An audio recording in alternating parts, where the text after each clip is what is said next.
Le Seigneur vérité, et ta loi délivrance, ta parole, Seigneur est vérité, et ta loi délivrance. Le Seigneur soit avec vous. Évangile de Jésus-Christ selon saint Matthieu. En ce temps-là, Jésus disait à ses disciples, vous avez appris qu'il a été dit, tu aimeras ton prochain, tu haïras ton ennemi. Eh bien, moi, je vous dis, aimez vos ennemis et priez pour ceux qui vous persécutent, afin d'être vraiment les fils de votre Père qui est aux cieux. Car il fait lever son soleil sur les méchants et sur les bons. Il fait tomber la pluie sur les justes et les injustes et sur les injustes. En effet, si vous aimez ceux qui vous aiment, quelle récompense méritez-vous? Les publicains eux-mêmes n'en font-ils pas autant? Et si vous ne saluez que vos frères, que faites-vous d'extraordinaire? Les païens eux-mêmes n'en font-ils pas autant? Vous donc, vous serez parfaits comme votre Père céleste est parfait. Acclamons la parole de Dieu. Ta parole, Seigneur, vérité, et ta loi délivrance. Ta parole, Seigneur, est vérité,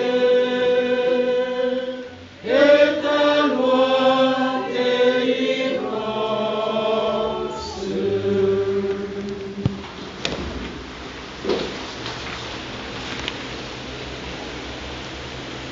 Vous avez appris qu'il a été dit, tu aimeras ton prochain et tu haïras ton ennemi.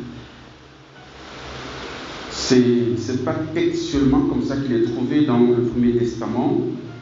Tu aimeras ton prochain, oui, c'est écrit dans les livres de la loi, dans la Torah, si on peut dire. Tu haïras ton ennemi, c'est pas précisé. Mais en tout cas, c'était un peu ce qui était vécu carrément, hein, concrètement, puisque c'était un peu justice pour la justice, c'est-à-dire que faute pour faute. Et donc, on a compris qu'il fallait, bien sûr, aimer ceux qui nous aiment et ne pas aimer ceux qui nous aiment pas. Hein, c'est tout à fait naturel. Et nous savons que les 10 commandements sont, on pourrait dire, des lois qui permettent de vivre ensemble. C'est vraiment une loi qui a pour but que la vie sociale se passe de manière harmonieuse. Voilà. Mais même si c'est révélé par Dieu, c'est une loi qui est inscrite déjà, n'est-ce pas, dans nos cœurs. Quand on lit les 10 commandements, on se dit, ben, c'est normal de ne pas voler le prochain, c'est normal de ne pas tuer son frère, etc. etc. Donc voilà, ça rejoint la loi naturelle qui est inscrite en nous.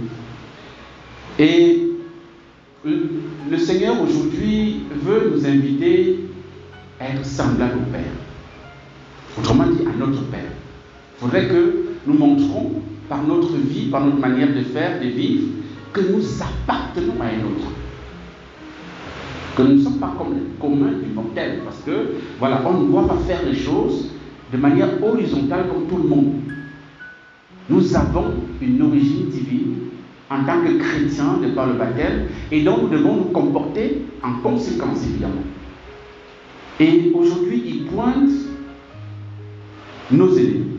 Quelle attitude le chrétien, le disciple du Christ, doit avoir à l'égard de son ou bien de ses ennemis?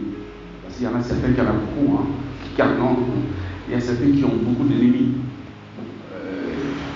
Même si parfois ce n'est pas peut-être au niveau personnel ou personnalisé, ça peut être au niveau étatique. Hein. On a pu voir parfois la haine contre ceux par exemple, qui nous gouvernent, vu la manière dont ils nous traitent. Voilà, tout ça peut-être participe aussi de nos ennemis. Quelle attitude nous devons avoir à leur égard? Le Seigneur nous donne deux moyens qu'il faut vraiment prendre à cœur et qu'il faut vivre. Sinon, nous cessons d'être l'enfant du Père. d'être les enfants du Père. La première chose, c'est aimer vos ennemis. Mais ce premier commandement, si je puis dire, cette première recommandation de Dieu, entraîne une autre qui la précède. Parce que pour aimer un ennemi, il faut d'abord lui avoir pardonné ce qu'il t'a fait. On est d'accord? Voilà. Donc, ça dit qu'il faut d'abord que tu prennes conscience que le mal qui m'a été fait, je dois pardonner. C'est parce que je pardonne que je peux aimer. C'est vrai que le pardon, n'est-ce pas, dans le pardon, il y a l'amour, évidemment. Voilà. Mais c'est premier. C'est un préalable nécessaire à l'amour des ennemis. Sinon, je ne peux pas aimer l'ennemi, c'est pas possible. Si je n'ai pas pardonné le mal qu'il m'a fait, je ne peux pas, n'est-ce pas, l'aimer. Donc, et puis, deuxième chose, le Seigneur dit, priez pour ceux qui vous persécutent. Pardonnez, aimez et priez. Voilà les trois attitudes que le chrétien normal devrait avoir à l'égard de leurs ennemis, à l'égard de son ennemi. Frères et sœurs, ce n'est pas négociable. Ce n'est pas une option. Ce n'est pas si je vais bien, machin, bon, le jour ça arrivera. Il n'y a pas. C'est une question d'aujourd'hui. Ce n'est pas question de demain. Parce que dans la première lecture, nous avons entendu, il est question d'aujourd'hui, 3 fois. Aujourd'hui, le Seigneur, ton Dieu, te commande. Ce n'est pas demain. Ce n'est pas après-demain. C'est aujourd'hui, le jour du salut. C'est aujourd'hui le jour où il faudrait que tu te comportes en fils et en fille du Père. Ce n'est pas demain. Aujourd'hui, le Seigneur a obtenu de toi, aujourd'hui, tu as obtenu du Seigneur cette déclaration. Donc le Seigneur te demande aujourd'hui de pardonner, d'aimer et de prier pour tes ennemis, pour ceux qui te persécutent. Autrement dit, la personne continue de te persécuter et tu es appelé à pardonner, à aimer et à prier pour lui. Et le Seigneur souhaite qu'aujourd'hui, parce qu'il est dit ici dans la première lecture, le troisième aujourd'hui le Seigneur a obtenu de toi cette déclaration. J'ai envie de dire, aujourd'hui le Seigneur a obtenu de toi cet engagement, cet amène à sa parole, à son évangile. Il va falloir qu'il faut que tu pardonnes, que tu aimes et que tu pries pour ton ennemi ou pour tes ennemis. Frères et sœurs, c'est la clé du salut. Dieu nous a sauvés en nous pardonnant. Et je ne peux pas, lorsque je me ferme au pardon de l'autre, lorsque je me ferme à l'amour, même de l'ennemi, lorsque je me ferme à la prière pour ceux qui me veulent du mal, je refuse le salut de l'autre. Et par conséquent, vous savez très bien, la mesure que tu as utilisée pour l'autre sera utilisée pour toi. Ça veut dire qu'en le faisant, tu te mets à l'écart, tu te retires du salut que Dieu te donne aujourd'hui. C'est pourquoi je dis que ce n'est pas une option. C'est une question, c'est vital. C'est le salut, notre salut est en jeu lorsque nous sommes confrontés au pardon, à l'amour des ennemis. Et j'aime souvent dire que le lieu vérificateur que j'ai pardonné de tout mon cœur à celui qui m'a fait du mal, c'est lorsque je prie pour cette personne.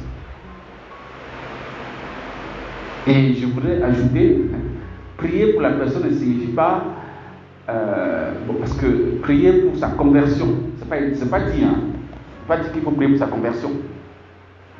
Mais il faut prier pour la personne. C'est-à-dire qu'il faut bénir la personne. Dieu sait comment il va t'exaucer par rapport à ta prière de ton ennemi. Ce n'est pas à toi de dire à Dieu, voilà, n'est-ce pas l'orientation dans laquelle il faudrait que voilà, tu m'exauces. Non. On prie, on laisse le Seigneur faire. Dans mon cœur, je dois être libéré et je dois libérer cette personne en lui pardonnant, en l'aimant et en lui souhaitant le meilleur qu'il soit. Pardonner, aimer et prier. Et cela être parfait comme notre Père Céleste parfait. La perfection ici, ce n'est pas une perfection morale. C'est-à-dire que je suis quelqu'un de nickel, je ne pêche pas, ou bien alors, voilà, vraiment je suis... non, il ne s'agit pas de cette perfection-là. La perfection aussi, j'ai un cœur qui est sans frontières. Comme le cœur du Père, qui fait pleuvoir sur le bon comme sur le mauvais. Qui fait lever son soleil sur les justes et sur les injustes. C'est-à-dire, il n'a pas de frontières. Il ne dit pas que comme ceux-ci sont mes enfants, moi je veux faire qu'il va pleuvoir seulement chez eux, sur leur champ. Hein? Le champ du voisin qui est mon ennemi là, qui n'est même pas là, qui ne me prie pas là, moi il ne va pas prier, la pluie ne tombe pas là-bas. Non. Dieu, quand il fait tomber sa pluie, c'est pour tout le monde. Quand il fait lever son soleil, tu veux, tu ne veux pas, ça va te rejoindre. Nous devons avoir cette même perfection, donc nous ne devons pas aimer seulement les gens de notre maison, les gens qui nous aiment, les gens qui nous sont sympathiques. Non, on doit aller au-delà, et c'est ça la perfection à laquelle le Seigneur Jésus nous appelle à imiter le Père. Frères et sœurs, entrons dans cette grâce, dans cette qui nous aide, qui nous permet d'être des co-sauveurs. Quand je pardonne à la personne qui m'a fait du mal, je lui souhaite le salut. Je ne veux rien d'autre pour lui que son salut et sa délivrance. Donc nous demandons cette grâce au cours de cette Eucharistie, que le Seigneur vienne au secours de nos faiblesses, de nos duretés de cœur, de nos refus de pardonner, de nos ressentiments. N'écoutons pas nos ressentis, écoutons la foi, écoutons la charité, écoutons l'espérance que le Seigneur a répandu en nous par le Saint-Esprit. Amen.